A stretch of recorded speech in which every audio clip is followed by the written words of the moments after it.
Every afternoon, when the school bell rang and students ran out laughing, Zinal packed her worn backpack and quietly walked to the same corner near the market.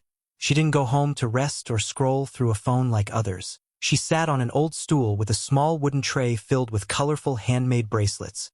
Blue, red, gold, some even made from broken jewelry pieces she had found, cleaned, and carefully redesigned. Her fingers worked fast but gentle, threading beads into beautiful patterns while calling out softly to passers-by. Zinal was only 14, but life had already placed weight on her young shoulders. Her mother, once a tailor, was now too weak from sickness to work. Medical bills were unpaid. Her little brother, Bwalia, always asked for meat with dinner, not knowing why they only had plain pap. Zinal did what she could. She sold each bracelet for just 20 kwacha. Not much, but enough to buy salt, a tomato, maybe even a tablet for her mother's fever. Her classmates laughed behind her back. "She's always in the dust selling cheap things," they'd whisper. Some even took photos and posted them online with rude captions. But Zinal kept her head down. She didn't react. She smiled. Her focus was clear.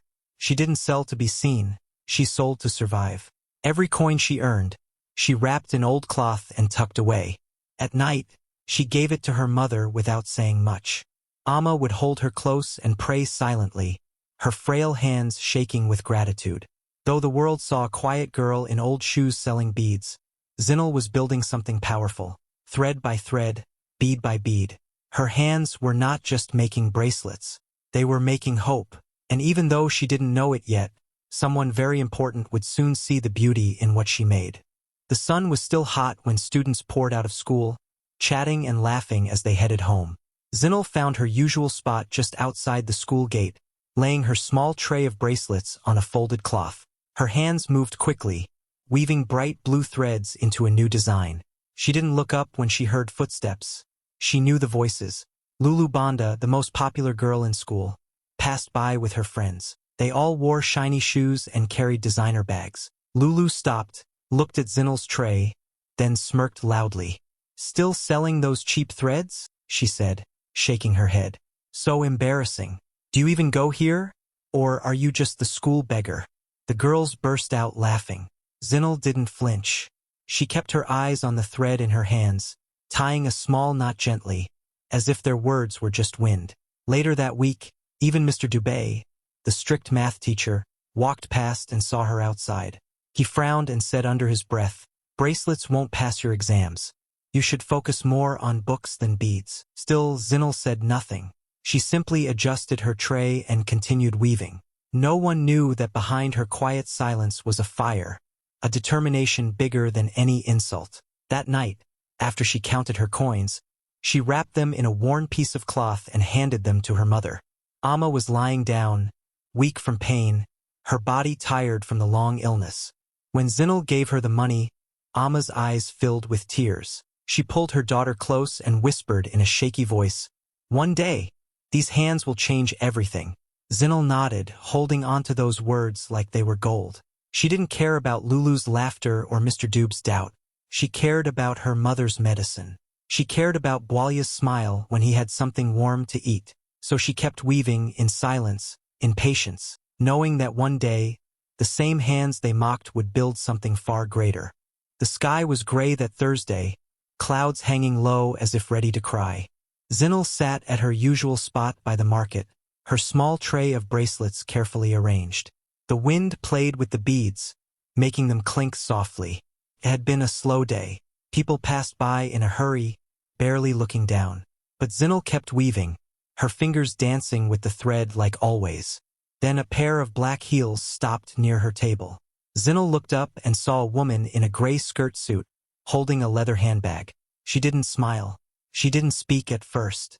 She simply scanned the bracelets like someone studying art. Her eyes paused on one, a blue and gold bracelet with patterns inspired by traditional Zambian cloth. Zinal had made it the night before, thinking of her mother's old chitenge fabric. The woman gently picked it up, turned it over, and finally asked in a calm voice, "How much?" Zinal straightened and said politely, "Only 20 kwacha, ma." The woman nodded, reached into her bag, paid without bargaining, and dropped the bracelet inside her purse. She didn't ask for change. Then, just like that, she walked away, her heels clicking against the pavement as she disappeared into the crowd. Zinel blinked. She'd seen many buyers before, but something about this woman felt different. Maybe it was the way she looked at the bracelet like it meant more than just decoration. Maybe it was the way she didn't speak much yet still felt important. What Zinel didn't know was that she had just sold her bracelet to Mrs. Thambika Soko, the personal assistant to Mayor Tendai Chikuni, a woman who didn't just buy pretty things, but noticed meaning, purpose, and passion. Zinel watched the crowd, unaware that this quiet moment, this small sale, was about to change everything. All she knew was that one more bracelet was gone, and it meant one more small step toward feeding her family. But fate was watching, and fate had just stepped in. The office was quiet that evening, the city lights glowing through the large glass windows. Papers were stacked neatly on the table, but something else sat in the center. A single bracelet, blue and gold, its patterns intricate and proud. Mrs. Thambika Soko stood beside the mayor's desk, watching him closely as he picked it up. "This caught my eye, sir," she said softly. Mayor Tendai Chikuni turned the bracelet slowly between his fingers. He wasn't a man easily impressed. Years of politics had trained his eyes to look beyond surfaces. But this piece felt different. It was more than just beads and thread. It carried culture, effort, and a story. The colors reflected the Zambian flag. The weaving was tight, steady, full of care. "Where did you get this?" he asked, raising his eyebrows. Mrs. Soko smiled. "A schoolgirl. She sells them near the market after school." No sign, no shop, just a stool and a little tray. The mayor looked at her, then back at the bracelet. He'd spent years creating programs to help young people chase their dreams. But many of those programs stayed in files and folders, never touching real lives. This time he saw something real, something that needed no stage to shine. "A girl?" he repeated, his voice thoughtful. Mrs. Soko nodded. She didn't even look up much, just kept weaving. Mayor Chikuni tapped his fingers on the desk, deep in thought. Then he placed the bracelet down gently, like it was fragile. "Find her name," he said firmly. "I want to meet her." That one sentence stirred the room. It wasn't just a request. It was a spark, a small moment that would soon ripple into something much bigger. The bracelet had spoken without words. Now the mayor had heard, and soon the whole city would too. The math teacher was drawing numbers on the chalkboard when the classroom door opened. A school messenger stepped in quietly and called out, "Zinel Mwansa, come with me. The principal wants to see you." Zinel's heart dropped. Whispers filled the room as she stood up slowly. Her classmates stared, some smirking, others curious. She didn't know what was happening. Had someone complained about her selling bracelets? Was she in trouble? As she walked down the hallway, her palms began to sweat. Her mind raced with worry. She had always stayed quiet, never caused problems. Why now? When she reached the principal's office, her eyes met Mrs. Cabway's, who stood with her arms crossed and a serious look on her face. Zinel stepped in carefully, her head lowered. But then she noticed two people in suits standing inside. One of them was a woman she faintly recognized, the same woman who had bought a bracelet days ago. "Mrs. Soko, are you Zinel Mwansa?" the woman asked gently. Zinel nodded slowly, her body frozen in place. She could barely speak. Mrs. Soko smiled kindly and stepped forward. "The mayor wants to meet you." Zinel's eyes widened in shock. She glanced at Mrs. Cabway, who was now looking at her differently, not with anger but surprise. The office fell completely silent. Even the secretary outside paused her typing. Zinel didn't know how to react. She'd never spoken to someone important before, let alone been invited by the mayor himself. Her mind spun with questions she couldn't ask. What did he want? Did she do something wrong? Or something right? The messenger stood waiting quietly outside the door. Mrs. Soko gave Zinel a small nod, as if to say, "You deserve this." Zinel clutched her hands tightly. The girl who once sat quietly selling bracelets on the roadside had just been noticed by the highest seat in the city. And now everything was about to change. The next morning felt like a dream Zinel didn't know how to wake up from. A black car pulled up in front of their small home, and two city officials stepped out.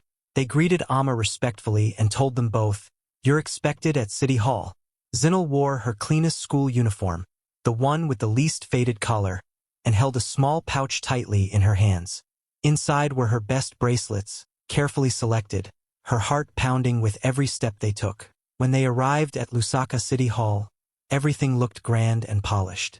Marble floors, high ceilings, large windows. Zinal had never stepped into a building so shiny in her life. Her mother held her hand the whole way, as if trying to keep her grounded. In the mayor's office, Mayor Tendai Chikuni stood proudly in a royal blue agbada. He smiled warmly and stepped forward to greet them. "You must be Zinal," he said, shaking her hand gently.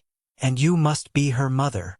They both nodded, still stunned. The mayor picked up one of the bracelets from the pouch and turned it in his fingers. "I saw your craft," he said. "Zambian tradition in every thread. The patterns, the detail, the pride. It's beautiful work." Zinal's eyes widened. No one had ever described her bracelets like that. Then he looked at her and said, "I want 500 of these for the upcoming Youth Heritage Conference. Your designs will be worn by guests from across the country." Zinal gasped. Amma covered her mouth with both hands, tears already forming in her eyes. And the mayor continued, "We will pay in full in advance. You deserve it." Zinal stood frozen, unable to believe what she was hearing. Her small corner business was now something the whole nation would see. Amma pulled her close, whispering, "You did this." In that grand office, surrounded by polished walls and important faces, a humble schoolgirl with a pouch of bracelets had just been handed a new beginning. By the end of the week, almost everyone in Lusaka had heard the story. Newspapers printed headlines like, "Bracelet Girl Gets Mayor's Order," and "Teen Entrepreneur Stuns City Hall."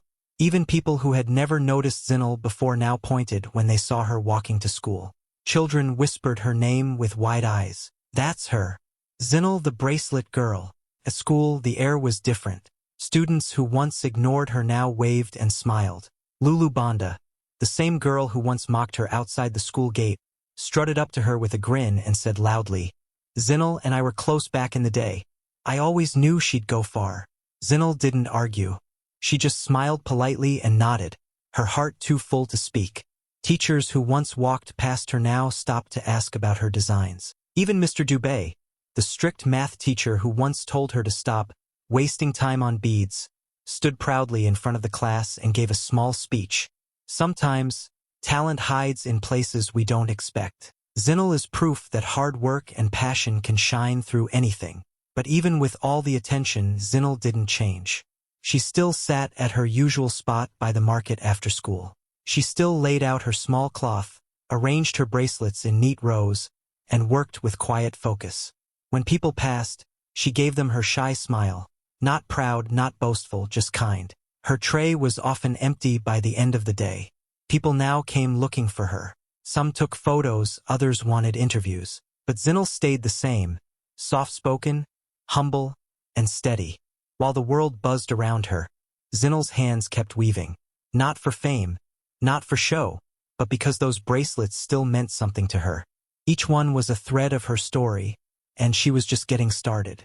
When the check from the mayor arrived, everything began to shift. Zinal held it in her hands with wide eyes, hardly believing the numbers printed on it. Her mother, Amma, cried softly as they placed it safely inside an envelope. For the first time in years, they had more than just coins and small notes. They had hope. The first thing they did was take Amma to a proper clinic. She received full treatment, and within weeks, her strength began to return. The coughing stopped. The tiredness faded. She started smiling again, her eyes brighter than Zinal had seen in a long time. Then they focused on Bwalia. No more dry pap or skipping meals. He ate full meals every day, rice, vegetables, even meat sometimes. His little cheeks filled out again, and he laughed more. He started going to school on time, with clean uniforms and packed lunch in hand. Their one-room house got a fresh coat of paint. The walls that once looked tired now shined with color. The leaky roof was patched. They even bought a fan for the hot days and a small radio to listen to music and news in the evenings. Amma used a part of the money to buy a second-hand sewing machine. She set it up near the window, and each day, she practiced sewing again. Neighbors started dropping by, asking her to fix clothes or sew simple dresses. She found herself working with joy, her hands steady, her heart full. Zinal, now more confident, didn't stop with her own success. She began teaching other girls in the neighborhood how to make bracelets. She gave them beads, thread, and her time. "These hands can build your future," she told them. She called the group Threads of Hope. To her, it wasn't just a name, it was a promise that no matter how small your beginning, with love, patience, and purpose, your life could become something beautiful. And now, she wasn't just weaving bracelets, she was weaving futures.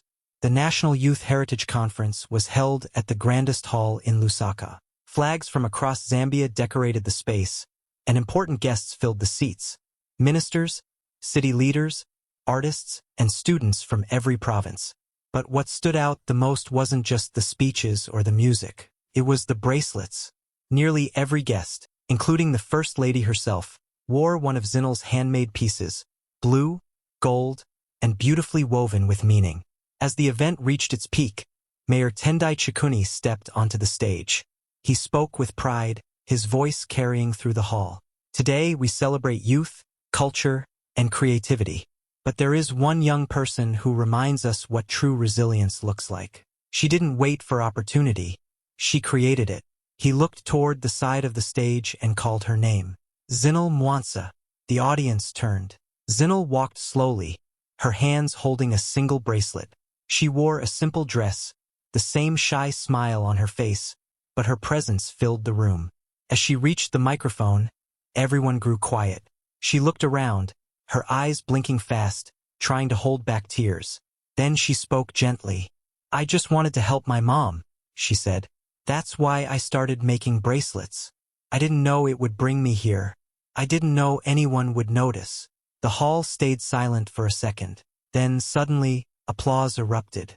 People stood up, clapping loudly. Some even cheered.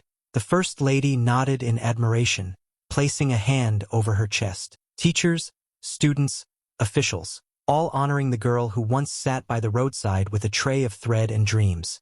Zinal looked down at the bracelet in her hands, the same kind she had made every day after school. It was still simple, still handmade, but now it was a symbol of something far bigger.